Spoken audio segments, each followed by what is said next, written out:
और इस बीच एक बड़ी खबर निकलकर सामने आ रही है। खबर यह है कि शाहरुख खान की तबीयत बिगड़ी है, गर्मी लगने से तबीयत बिगड़ी है। शाहरुख को अस्पताल में भर्ती करवाया गया। जांच के बाद अस्पताल से छुट्टी भी मिल गई है।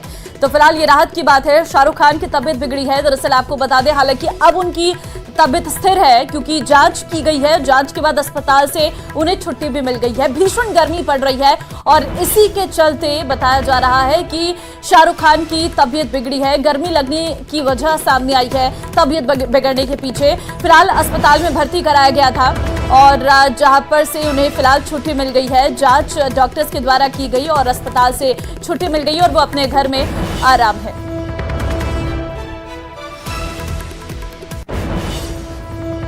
छठे चरण के चुनाव से पहले एक बार फिर पीएम मोदी की और अमित शाह की जोड़ी ने विरोधियों पर जोरदार वार किया है। नरेंद्र मोदी ने उत्तर प्रदेश के बस्ती में मोर्चा संभाला तो पश्चिम बंगाल के कांथी और डेबरा में अमित शाह ने ममता सरकार की घेराबंदी की। देखिए रिपोर्ट।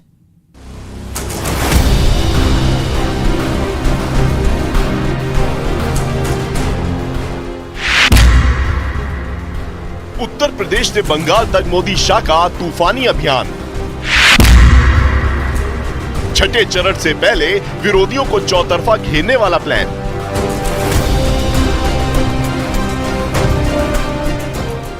चुनावी समर का यह आखिरी दौर है। 5 चरणों का चुनाव बीत चुका है, 2 चरणों का चुनाव बाकी है, लेकिन पीएम मोदी की एनर्जी में जरा भी कमी नहीं आई है।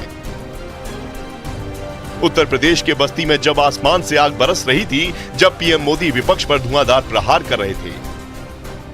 ये दोनों शहजादे अब मिलकर अफवाह उड़ा रहे हैं। ये कहते हैं यूपी की 79 सीट जीत जाएंगे। मैं पहले सुना करता था कि लोग दिन में सपने देखते हैं। मुझे अब पता चला दिन में सपना देखने का मतलब क्या होता है। 4 जून को यूपी की जनता इनको नींद से जगाने वाली है और तब ये ठिकरा ईवीएम पर फोड़ेंगे। पाकिस्तान तो पस्त पड़ गया है, लेकिन उसके हमदर्द सपा कांग्रेस वाले अब भारत को डराने में जुटे हैं। ये लोग कहते हैं, हमें सुनाते हैं, उनको मालूम नहीं होता 56 इंच क्या होता है।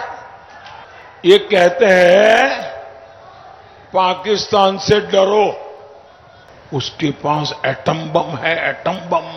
आज भारत में मोदी की मजबूत सरकार है।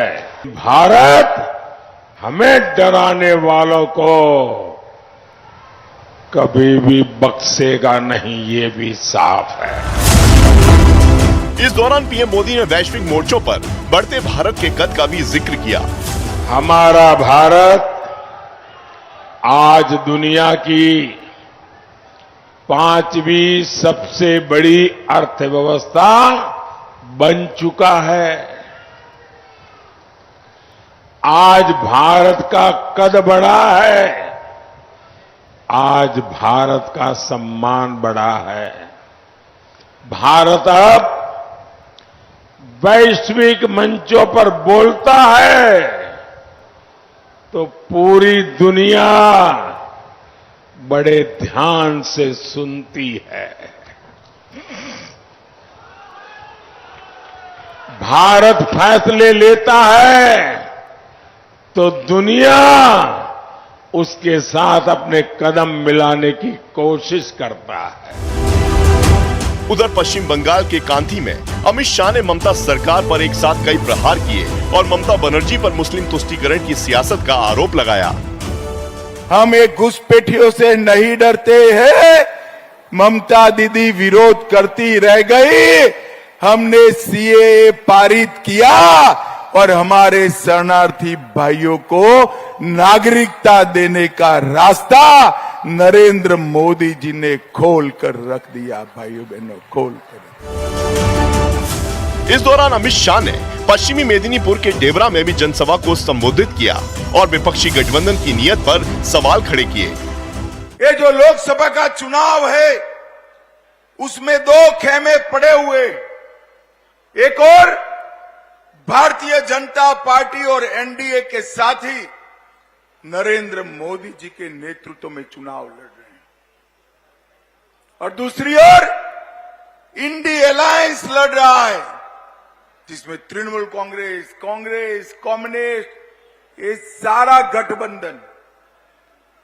एक और नरेंद्र मोदी जी है जो 23 साल से मुख्यमंत्री प्रधानमंत्री रहे मगर उस पर 25 पैसे का भी भ्रष्टाचार का आरोप नहीं लगा।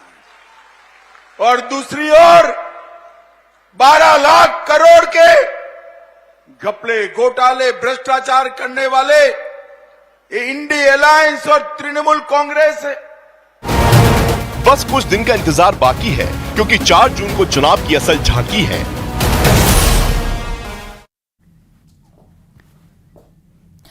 स्वाति मालीवाल मामले में दिल्ली के उपराज्यपाल की एंट्री हो गई है। विनय सक्सेना ने स्वाति मालीवाल से फोन पर बात की और सीएम आवास पर हुई घटना को चिंताजनक बताया है, तो वहीं अरविंद केजरीवाल की चुप्पी पर सवाल भी उठाया है।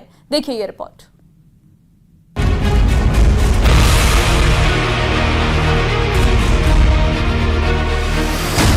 दिल्ली के उपराज्यपाल की मालीवाल केस में एंट्री।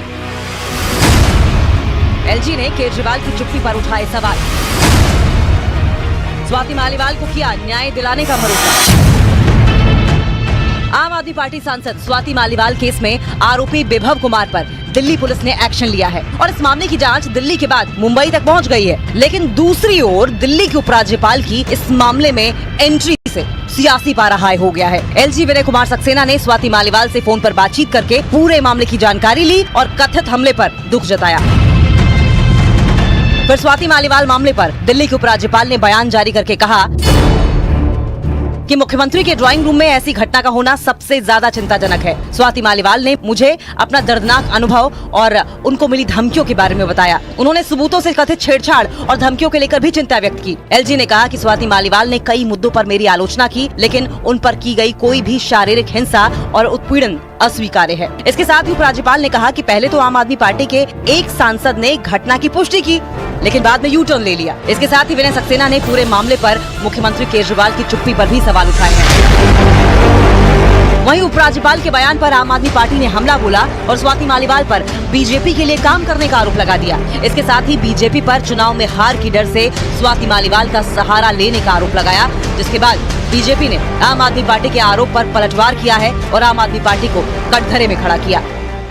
माननीय मुख्यमंत्री जी के आवास में जो जाता है, चाहे उनका चीफ सेक्रेटरी हो या उनकी राज्यसभा की मेंबर हो, उनकी पिटाई करवा देते हैं। तो कहां से खतरा किससे है? जिन्होंने किसी की पिटवाई करवाई वो करने वाले हैं। मुझे तो इस चीज की समझ नहीं है। मुझे किसी पत्रकार ने आज सुबह बताया कि ऐसा ऐसा संजय सिंह ने बयान दिया। संजय सिंह ने तो ये भी बयान दिया था कि स्वाति मालीवाल जी के साथ मिसबिहेवियर हुआ, पर केजरीवाल जी तो उस पर भी चुप है अभी।